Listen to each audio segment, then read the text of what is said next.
Oi, pessoal.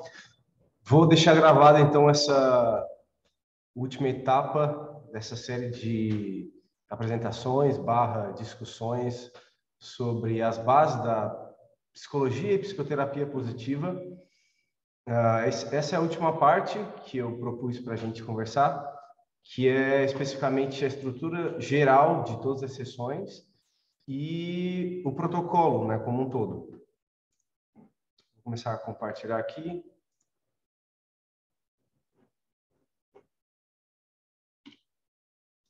Deixa eu ver um negócio.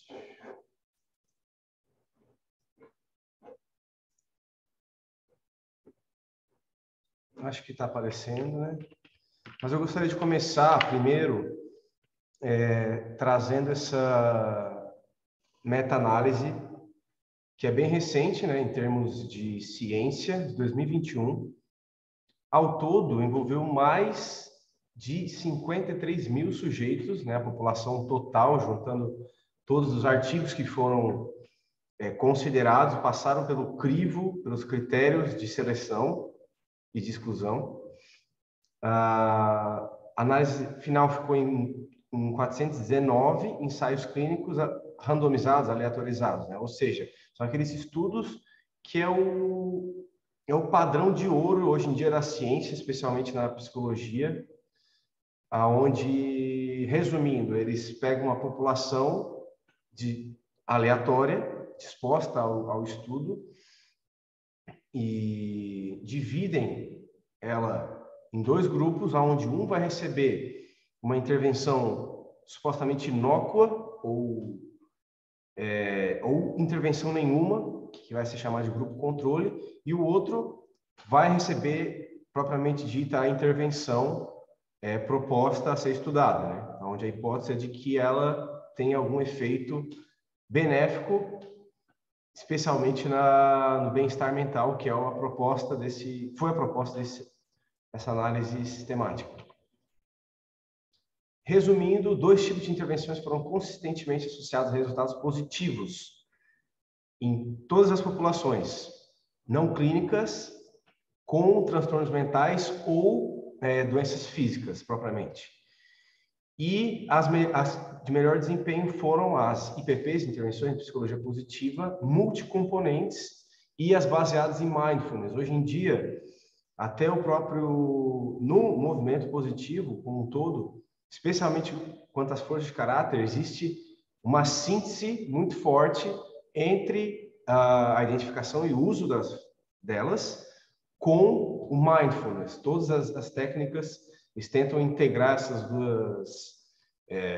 dois tipos de intervenções que, né, mais uma vez, temos evidências fortes de que realmente funcionam. Em segundo lugar, também foi descobrido, isso é um resumo bem básico de toda a discussão e análise que foi feita, mas que as intervenções baseadas em terapia de aceitação e compromisso, as cognitivas e as cognitivo-comportamentais também foram eficazes. Poder essa observação de que, via de regra, os efeitos foram maiores na população clínica, apesar de que o modelo duplo contínuo, como a gente viu no último encontro, é de que as variáveis que levam ao transtorno mental e as variáveis que fomentam e prosperam o bem-estar mental e a saúde mental são diferentes. Alguns são correlacionados, mas por isso esse duplo contínuo, né? A pessoa pode muito bem ter um transtorno mental e ter saúde mental ao mesmo tempo. Eu trouxe só aqui um recorte, né, de print de tela dos títulos de algumas das intervenções que são multicomponentes, que foram as que melhor trouxeram benefícios. Aqui um gráfico também mostra, quanto mais cheinha for o círculo, quer dizer que foi mais pesado, vamos colocar assim, quanto maior a bolinha, mais pesada ela teve, no sentido de atuar mesmo, né, na intervenção que se propunha.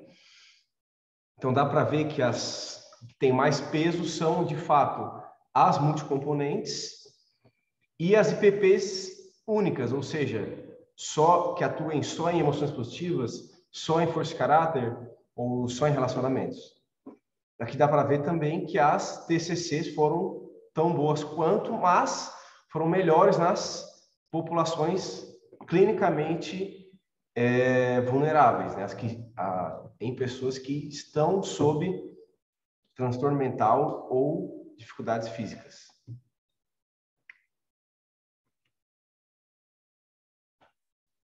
Eu compartilhei já no grupo do WhatsApp, mas se quiser eu posso... Quem quiser pode entrar em contato comigo, que eu disponibilizo esses artigos que eu... Nessa meta-análise eu fui nas referências, especificamente nas referências que se tratavam de estudos sobre intervenções de psicologia positiva multicomponentes, ou seja, as que atuaram em duas ou mais variáveis no mesmo estudo. E por que eu achei relevante? Primeiro, porque isso é ciência, propriamente dito, e psicologia para se consolidar, especialmente a positiva, que sofre algum preconceito, alguma confusão com o coaching. E, em segundo lugar, porque a própria psicoterapia positiva, que é o que a gente se propôs a estudar aqui, sendo baseado em evidência, também é multicomponente, tem múltiplos componentes e atua em diversas variáveis no funcionamento humano. Bom, aqui eu trouxe a estrutura básica de cada sessão. Toda sessão assim como nas TCCs tradicionais, há sim uma certa sequência do que se faz.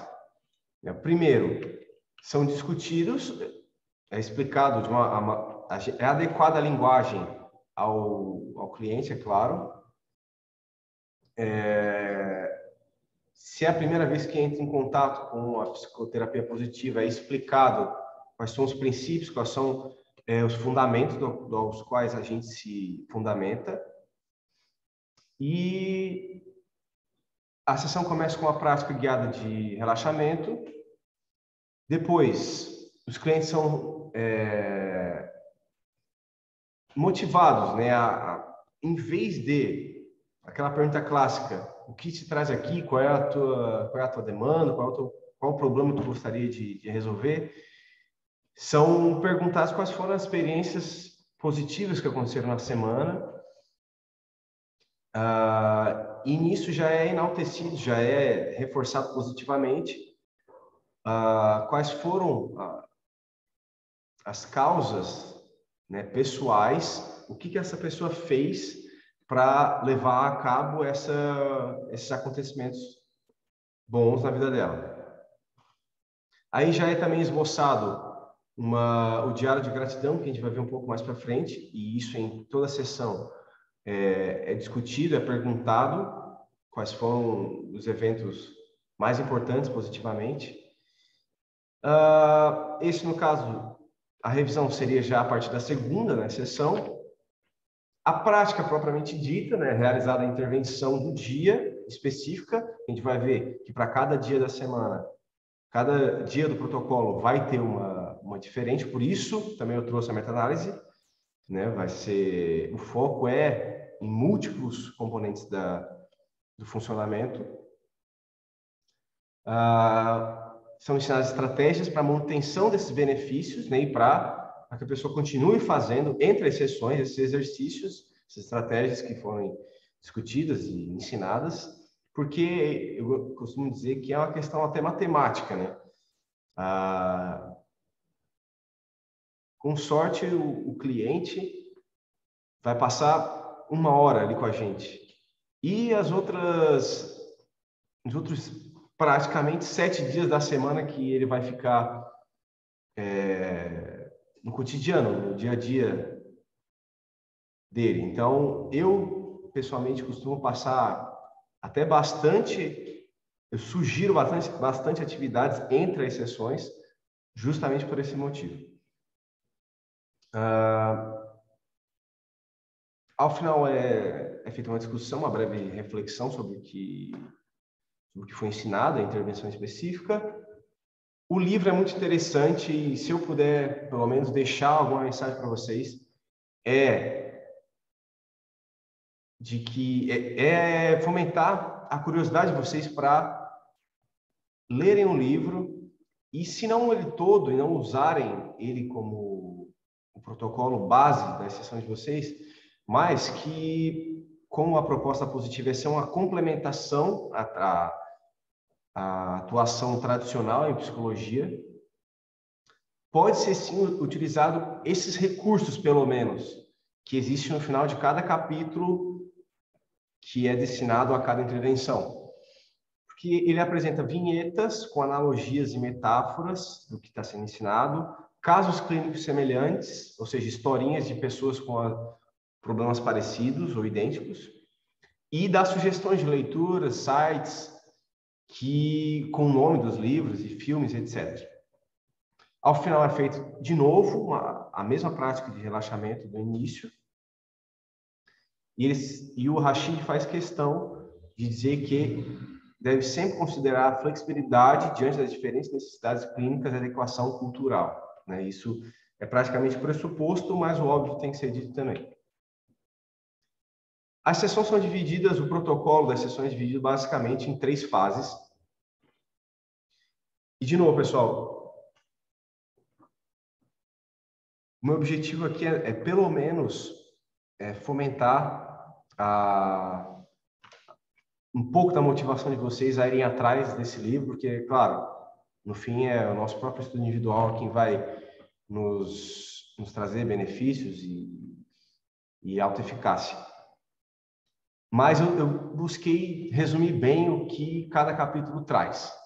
A gente começa na primeira sessão, alguns vão preferir fazer aquela anamnese tradicional, enquanto o livro sugere que seja feita uma introdução positiva.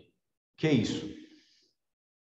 A pessoa vai descrever suas maiores qualidades, quais são as suas capacidades, que ela enxerga em si, ou que os outros dizem que ela tem, quais são os talentos, as melhores conquistas e os feitos mais importantes da vida da pessoa, e também quais foram os maiores desafios, em vez de falar dificuldades, porque essa simples mudança de linguagem, por mais que pareça irrisória, é importante.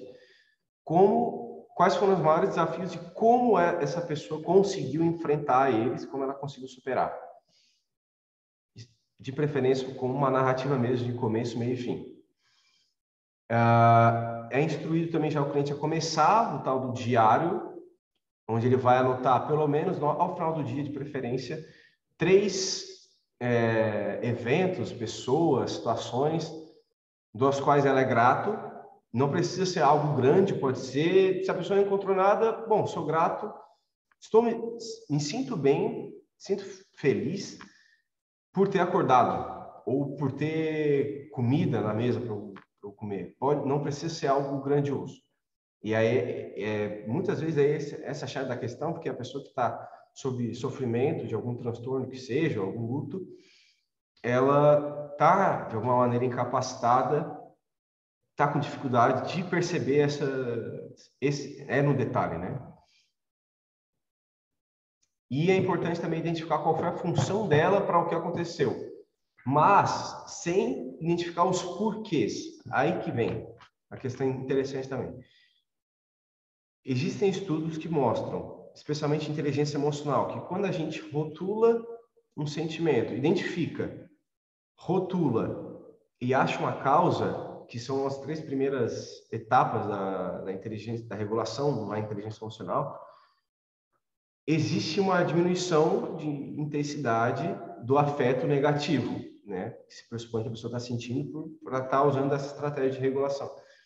Mas se encontrou o mesmo resultado quando é feito para emoções positivas. Ou seja, quando a gente identifica e rotula e tenta achar o porquê a gente está sentindo daquela maneira, também existe uma diminuição nesse sentimento. A hipótese é de que essa estratégia é justamente para se tomar uma perspectiva, se dissociar, ainda que um pouco e brevemente, da emoção, né? porque a gente toma uma perspectiva cognitiva do nosso lado afetivo. Então, gera uma certa distância e uma capacidade, portanto, de regular melhor ela. Então, essa é uma dica pequena, mas muito importante na hora das pessoas identificarem esses eventos dos quais ela é grata. Força de caráter, então, que é a estrutura, né, o esqueleto de toda a psicoterapia positiva. Então, é realizado o VIA, né, Valores em Ação, onde as 24 forças vão ser ranqueadas, das quais a pessoa é mais forte para mais fraca.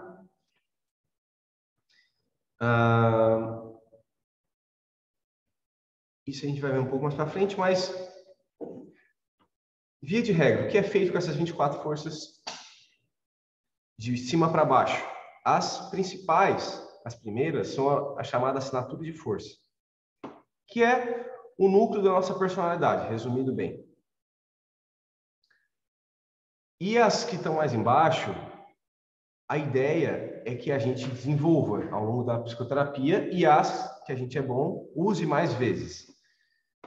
Essas informações, eu trouxe aqui essa imagem, os caminhos do bem-estar, porque já existe muita evidência também de que as forças de caráter, primeiramente, elas existem e se mantiveram ao longo da nossa evolução porque elas são evolutivamente benéficas e úteis para a gente como humanidade, como cooperação, né, como sociedade.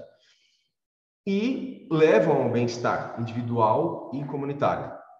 Então, aqui é só um esqueminha mostrando as 24, as devidas virtudes que todos levam ao bem-estar. Aqui, o próprio VIA, ele traz uma página para psicoterapeutas se cadastrarem, fazerem esse certo perfil, onde daqui eu crio um link, envio para os clientes, eles fazendo em casa, ou pode ser feito também junto na sessão, se a pessoa tiver dificuldade, ou for alguém de mais idade não tiver expertise na área da tecnologia de informação. Oi? Oi, Micaela.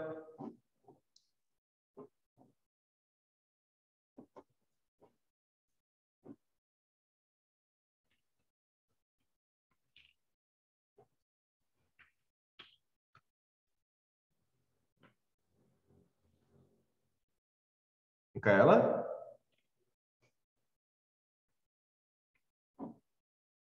Tá escutando? Tudo bem. Não deu.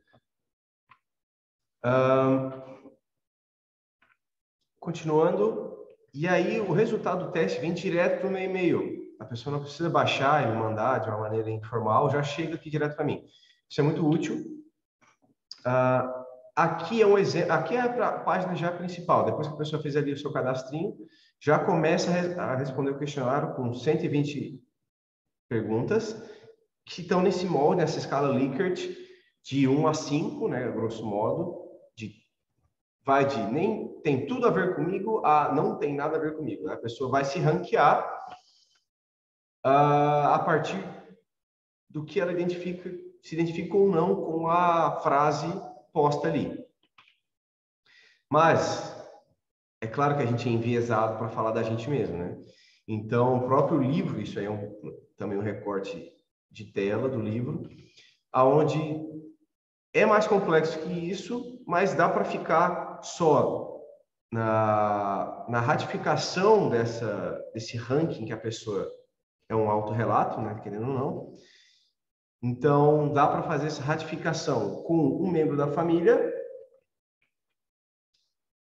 e um amigo próximo, que de preferência o cliente saiba e indique, né, até para manter a aliança terapêutica.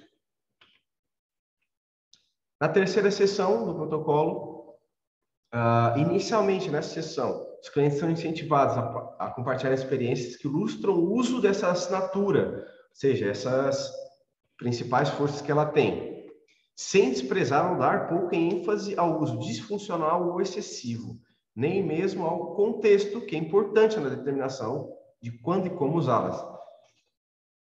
Traduzindo, na teoria de funcionamento, e portanto de psicopatologia na positiva, os transtornos podem ser explicados pela falta, excesso,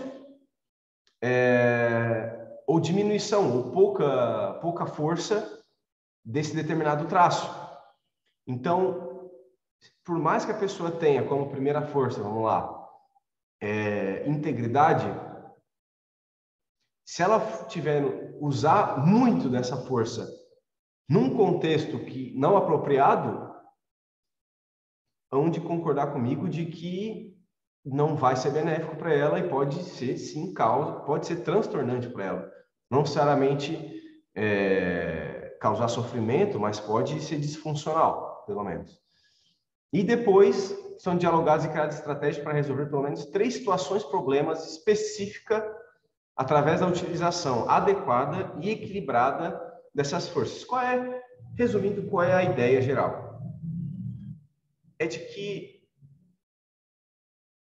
o cliente, fazendo isso, identificando quais são as forças da pessoa, e não simplesmente traço de personalidade, o Big Five, já há um bem-estar aí, né? Identificar quais são as minhas qualidades, minhas capacidades.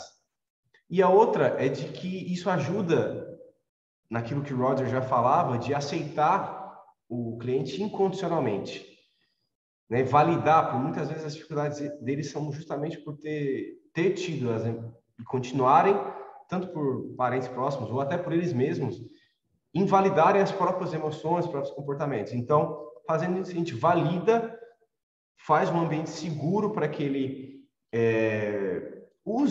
fomente cada vez mais essa utilização dessas forças de caráter e pressupõe também que a pessoa já tem esses recursos internos para lidar com as dificuldades que ela tem, né? Por mais que pareça simples, a gente é considerado tudo isso na utilização, né, na etapa 2 e na etapa 3.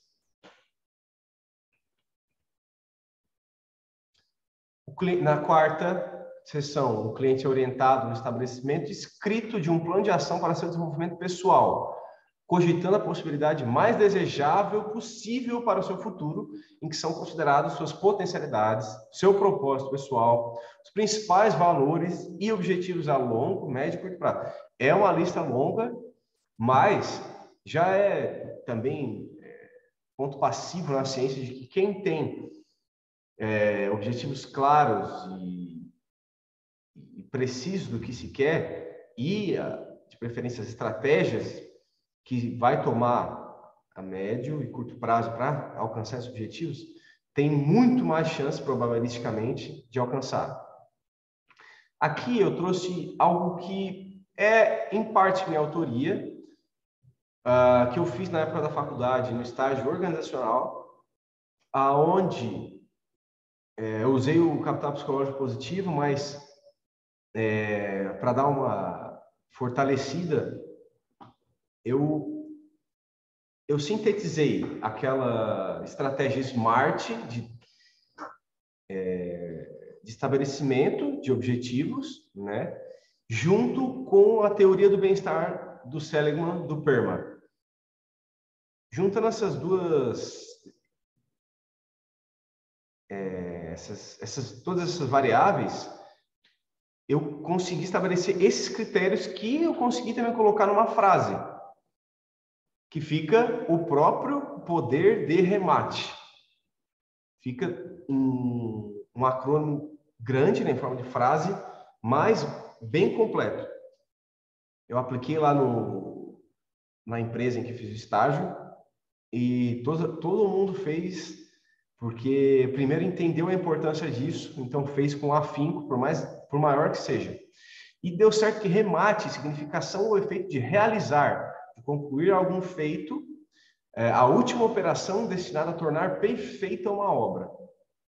Então, para a gente traçar, né, a melhor versão de mim mesmo, isso remonta a estudos lá de Maslow, ele mesmo já no estudo das pessoas autorrealizáveis que ele fez, ele pedia para escrever como tu se imagina, quais foram os melhores eventos que tu passaram na tua vida e como tu imagina que ela possa ser, etc. Então, aqui, são basicamente esses critérios. É longo, mas eu consegui resumir também em 5 perguntas básicas para traçar um objetivo de vida para a pessoa. Tem que ser otimista, tem que ser da própria pessoa, não pode ser um objetivo, vamos supor, do parceiro amoroso da pessoa, né? Ou buscar que a pessoa mude. Não, tem que ser com base nos teus valores, no que tu quer para a tua vida. Tem que ser positivo no sentido de que, de preferência, não é algo que tu não queira, né? Então, não é eu não quero chegar fora de forma para o verão. Eu quero chegar em forma para o verão, resumidamente. Tem que ser considerados os obstáculos e como fazer para vencer eles. Tem que ser desafiador para gerar engajamento, né, que é a próxima. Ou seja, tem que usar das nossas capacidades, das nossas forças. Quais pessoas vão ser beneficiadas com isso, dos meus relacionamentos próximos, e quais pessoas do meu círculo próximo poderão fazer parte, me ajudar nisso. Tem que ser uma decisão da pessoa, ela não é simplesmente escrever e deixar lá. Tem esse quê de mais para marcar mesmo, né? A partir de hoje eu decido que esse objetivo eu vou cumprir. Quais são as razões por trás dessa minha meta? Tem que ser específico, né, em detalhes, tem que ser mensurável, né, de alguma maneira que eu consiga avaliar o progresso em direção a esse objetivo. Tem que ser realista, né, atingível. Tem que ter uma data também, é muito importante. Eu não sei, provavelmente vocês já passaram por isso, mas que quando a gente coloca um deadline, coloca justamente um tempo previsto, ou que eu quero que isso aconteça, as coisas tendem a acontecer com mais fluidez, para não falar facilidade. E estipular etapas específicas até para ajudar na mensuração, né, do progresso em relação a esse objetivo. Aí, na segunda fase, nessa quinta sessão, são relembrados e escritas experiências negativas, depois são criados meios para lidar e ou ressignificá-las, essas memórias, de maneira mais adaptativa e útil possível. Não é porque a psicologia é positiva que a gente vai negar as experiências desagradáveis ou negativas, porque a gente pode aprender muito com elas. E tem aquela velha máxima, né, de que a gente só sabe o que é bom quando conhece o ruim também. E a base do autoconhecimento né, a gente saber tanto do que nos agrada quanto também o que nos desagrada. E essa questão de escrever, primeiro porque já é válido, é uma técnica praticamente milenar e foi validado empiricamente, e é a mesma ideia por trás do distanciamento da perspectiva. A gente escrevendo, a gente torna objetivo o que antes era subjetivo, grosso modo. E tomando essa distância de si mesmo, a gente tem mais liberdade de escolha e ação. É ensinado que o perdão, na sexta etapa do protocolo, que ele é um processo de mudança pessoal, né? Ou seja, é também aquele ditado budista de que guardar rancor é o mesmo que tomar veneno ou segurar a brasa quente esperando que a outra pessoa morra ou fique queimada, né? Aí esse método do REACH, que em inglês significa alcançar, eu consegui traduzir para português, que essas são as etapas desse processo. E aqui eu vou ter que, opcionalmente, se escreve uma carta para a pessoa da qual se pretende perdoar, né? E o perdão é essa capacidade de transmutar, vamos colocar assim, essa energia negativa que a gente está segurando ainda, querendo ou não, né? Ou deixar essa energia aí, né? Soltar deixar para trás o que passou, ou mesmo ter a capacidade de transformar o que era negativo, um sentimento, num positivo. Essa carta pode ser escrita a si mesmo, né, ou a pessoa, e pode ser entregue, se a pessoa ainda for viva, ou apagada, rasgada, queimada, que foi o que eu fiz meio que intuitivamente com um paciente na época da faculdade também, na clínica, e que deu super certo.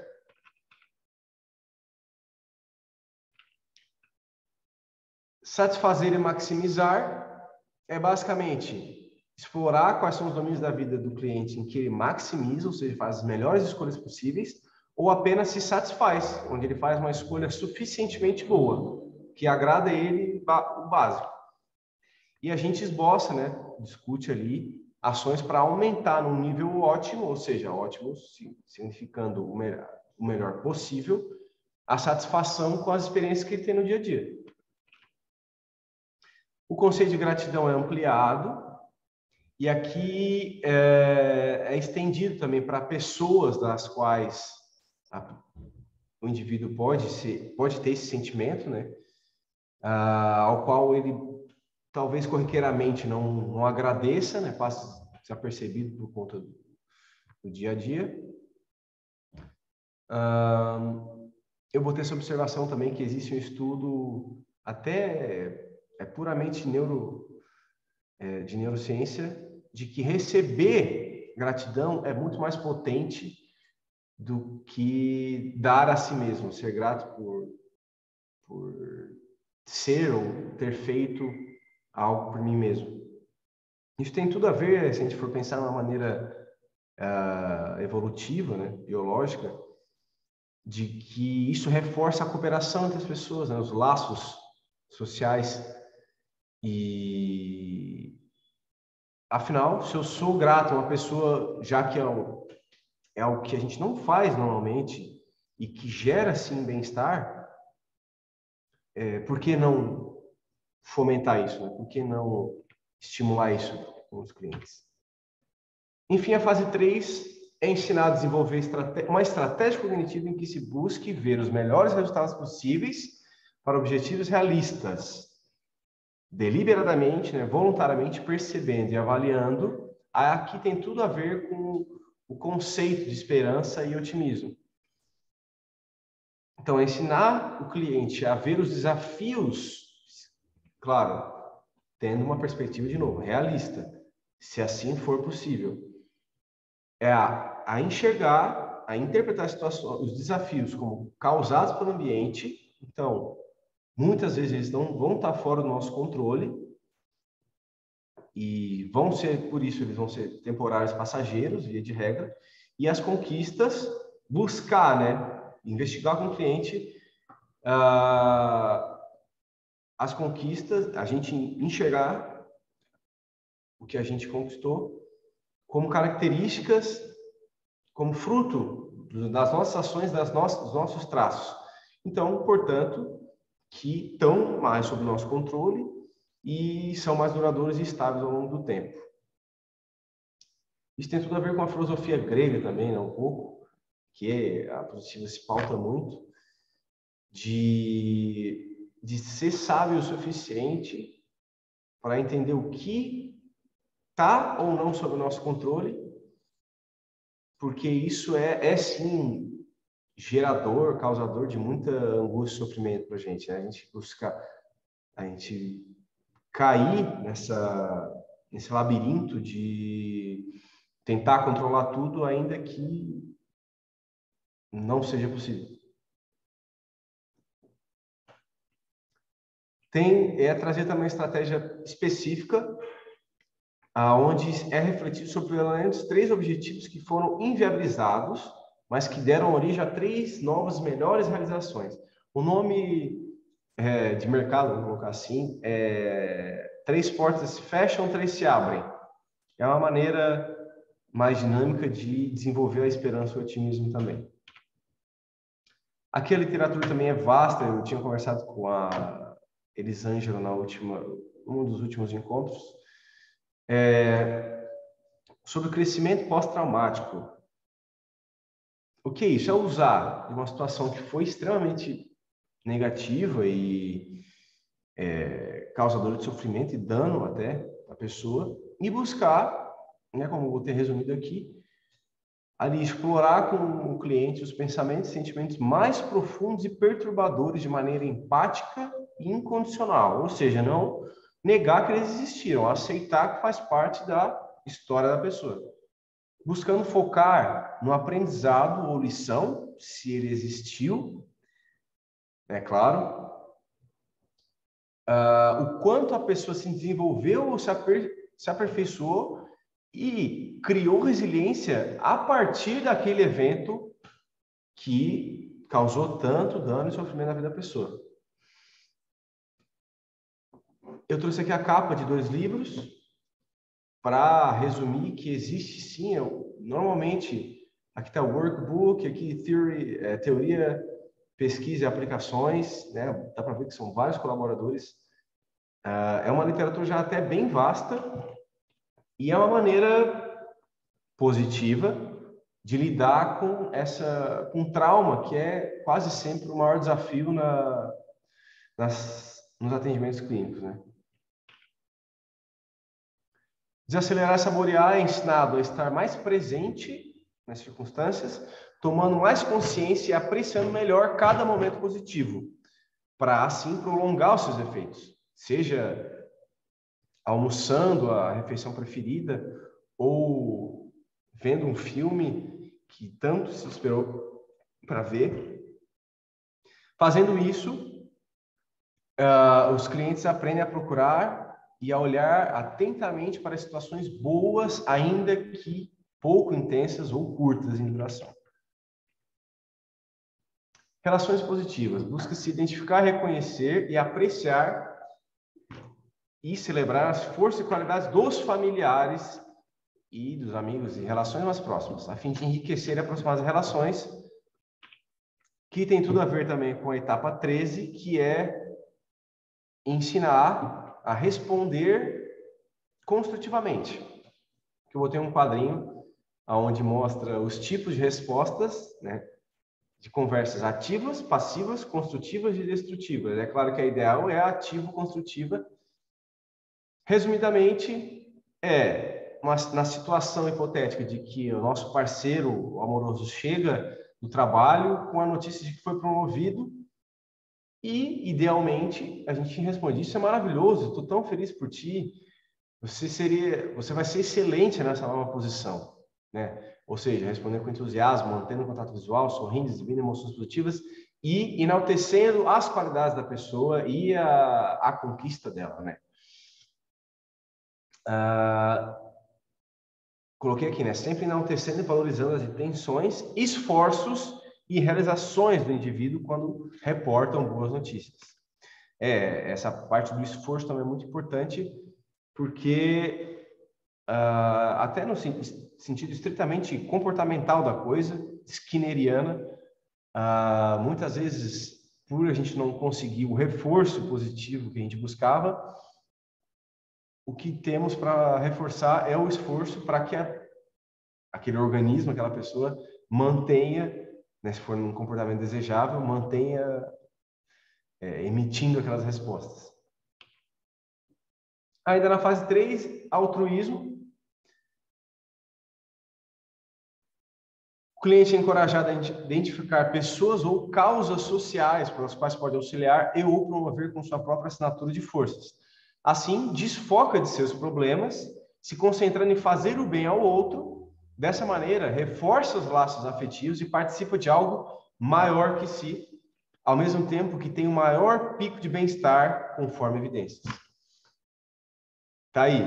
Se tu quer ter uma elevação rápida e repentina no teu bem-estar psicológico, é fazer um ato deliberado de gentileza, né, no qual, resumidamente, é fazer algo de bom para a pessoa que a pessoa considere bom para ela, né? Aí isso é importante falar também que não que eu acho que a pessoa que será bom para ela, mas que eu saiba que ela goste ou que prefira.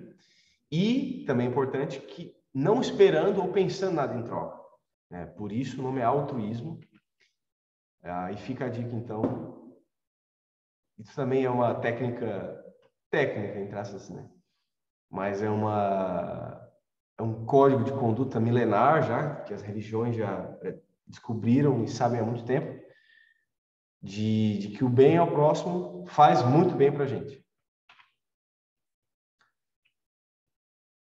Nessa etapa, então, é definido e planejado um sentido, no estrito significado da palavra, né? Uma direção de vida significativa para essa pessoa, a partir dos valores e propósito pessoal, se é que a pessoa acha que existe algum propósito, e se não, se ela quiser criar, escolher um propósito para ela. É escrito, então, de novo, a questão da escrita é importante. Isso tudo pode ser deixado como sugestão de atividade entre as sessões ou tarefa para casa. É escrito um legado positivo em que a pessoa descreve como gostaria de ser lembrada. Aí agora é uma atividade de frente para trás, de futuro para trás, diferente do começo ali do protocolo, onde é feito traçado um plano de ação, uma estratégia para alcançar os objetivos. Agora é da frente para trás, que isso também já tem alguma evidência de que é mais eficaz. Tu primeiro traçar um objetivo, te imaginar lá, e depois retroceder no que tu precisa fazer para alcançar aquilo lá.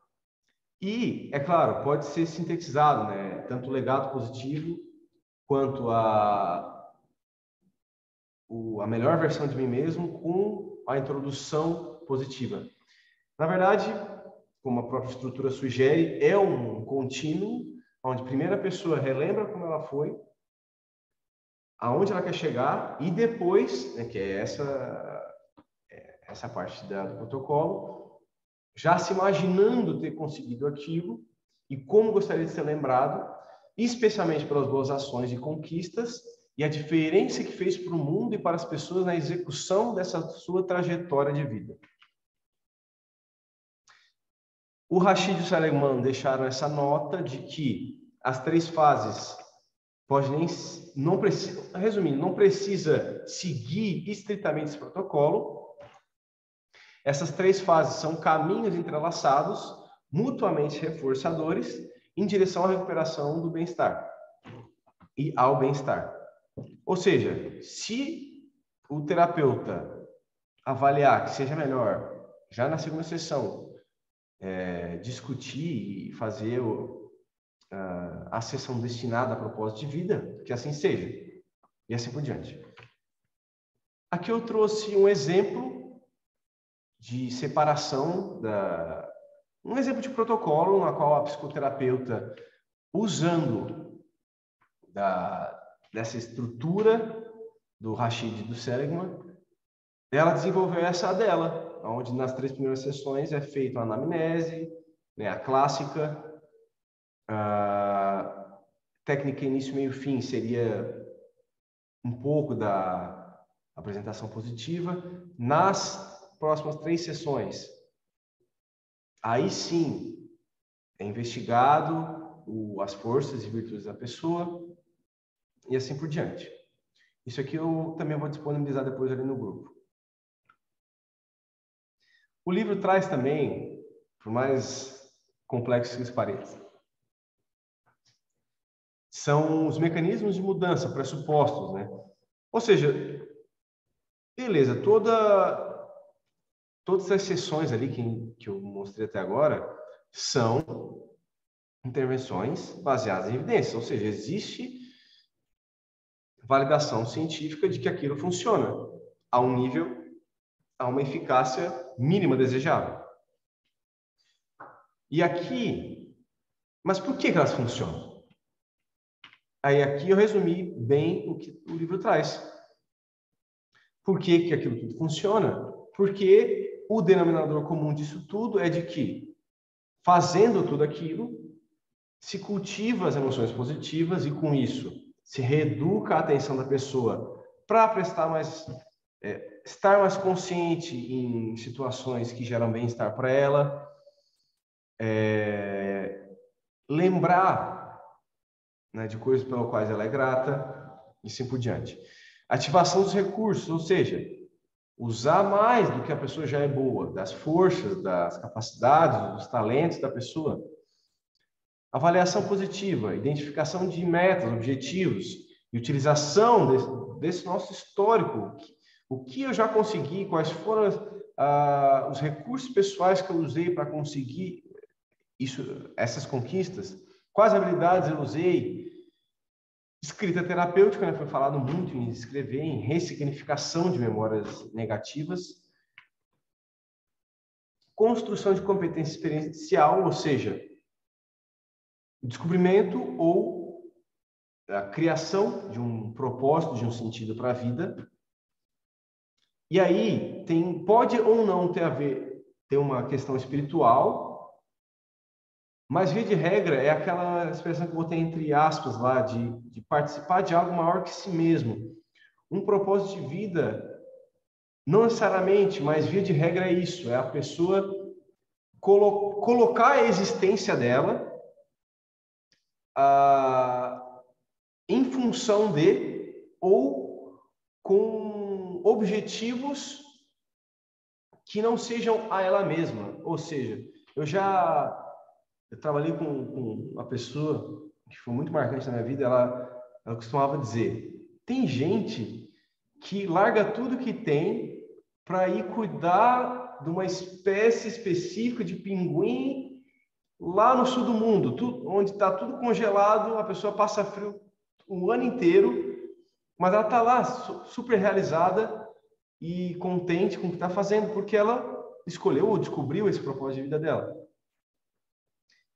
E também ser considerada outras variáveis mais específicas daí, que tem a ver com adequar, né, essas atividades todas para, claro, as características individuais de cada cliente.